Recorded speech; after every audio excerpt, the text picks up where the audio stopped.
Hi guys, just another video here. Back in the original spot, the garage from where I done my first ever YouTube crypto video. I say that like I'm some sort of professional. It was only a couple of weeks ago.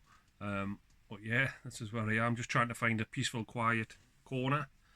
You can see behind, apologies for the backdrop, it's just the usual junk that people have in the garage. Just wanted to make a video on crypto, some things I've noticed in the past few days stroke week, and things that are always there bubbling away underneath the surface. It's the emotional sort of side of things with crypto. It is, by its own admission, wildly volatile crypto. I'm talking like dropping 80%, going up 500% in an hour, yeah, let alone a day. And it's difficult, most likely, for people to get their head around that are coming into the space as new. And again, for people that have been in the space a while, it's still quite bizarre how it can be as up and down as what it actually is. And it's about that, trying to sort of stay calm, remain sort of focused. The projects that you've bought into, what you need to have done beforehand, and it goes without saying, is looked into them yourself, and you know, be happy that you've done your due diligence, as they say, on the project, and that you're happy and content with what you're getting yourself into. It's different if you're putting $5 and $10 into something and just hoping that it's just going to rocket ship and fly. At the end of the day, if you lose that, what's that, like a pint of beer, some milk and bread at the shop? It's you can manage that, you know what I mean? It's just one of those things, isn't it? If it goes to nothing, and it's so be it, it's nothing. But if it's a bigger amount of money that you don't want to lose, obviously you don't want to lose any money, but that you're more concerned about losing, then it's on you to have done your own investigation work and to make sure that you're happy what you're getting into. And you need to have the sort of blinkered mindset of blocking out the noise, block out the white noise.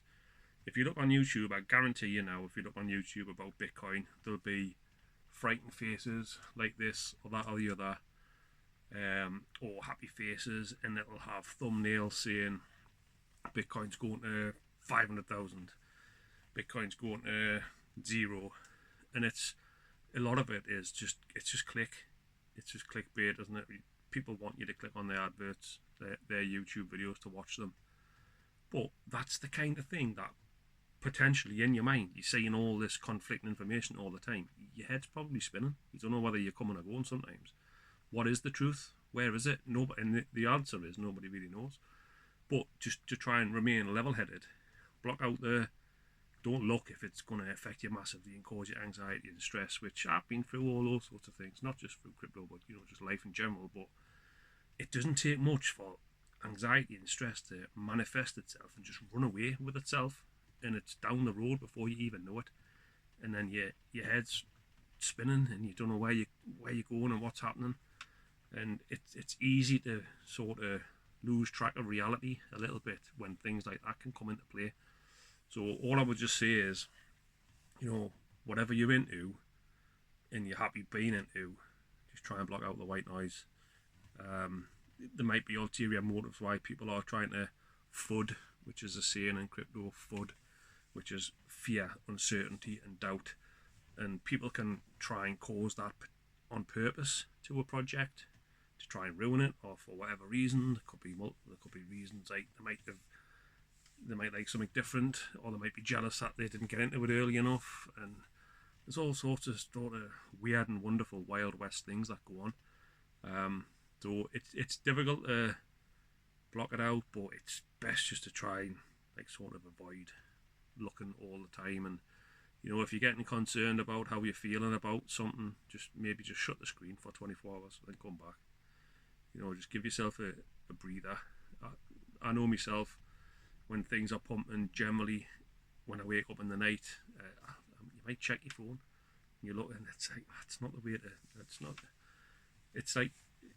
becomes a habit to sort of do it, but it's kind of not the right thing for you mentally and for your well-being and everything that goes with it.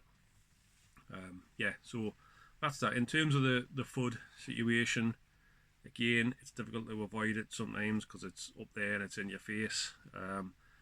If the chances are, if you're on like groups like Discord, Telegram, any of those sorts of things, you might see something happen with a project, and then all of a sudden someone might say something bad and somebody else latches onto it, and then before you know it, there's a few people saying things, and then people are panic selling, and it's like, it you can't be that sort of flaky with your emotions if you're investing in something that you know about, and providing like the main narrative of it and the fundamentals of the project haven't changed, then you can't be that flaky where you're just following sheep. You're just a sheep following somebody else's sort of what they're saying, their ramblings, that kind of thing.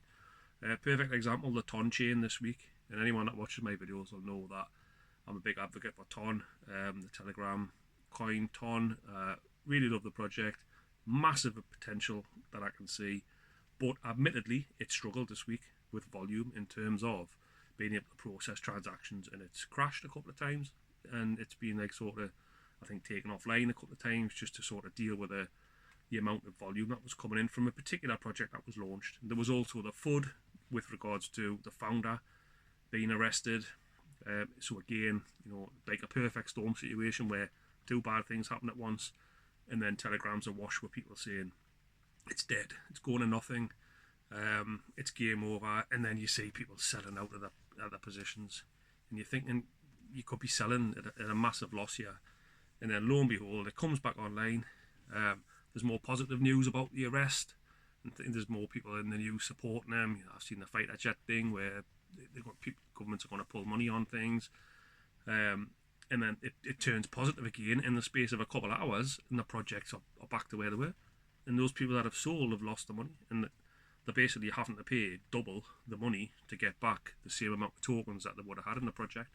And it's like, just take that step back a little bit. Don't believe everything you read, that kind of thing. But it is that emotional, this, isn't it?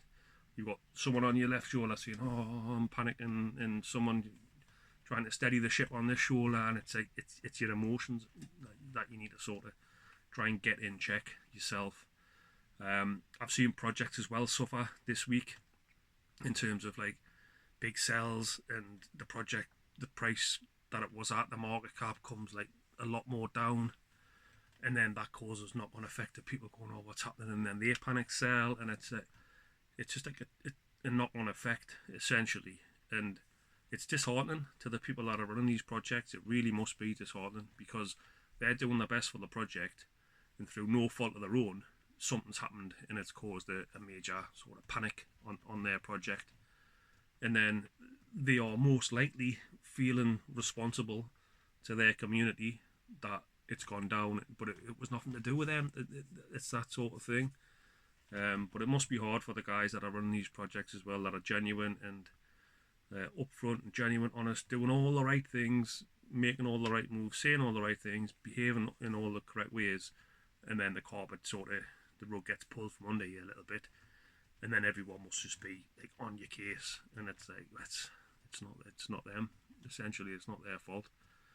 But I guess these guys know this sort of thing is a thing that happens when they get into projects, and I would probably guess that's why there's not as many sort of famous celebrity YouTubers and people that launch tokens, because I've seen some people that have launched them and it's gone horrifically bad.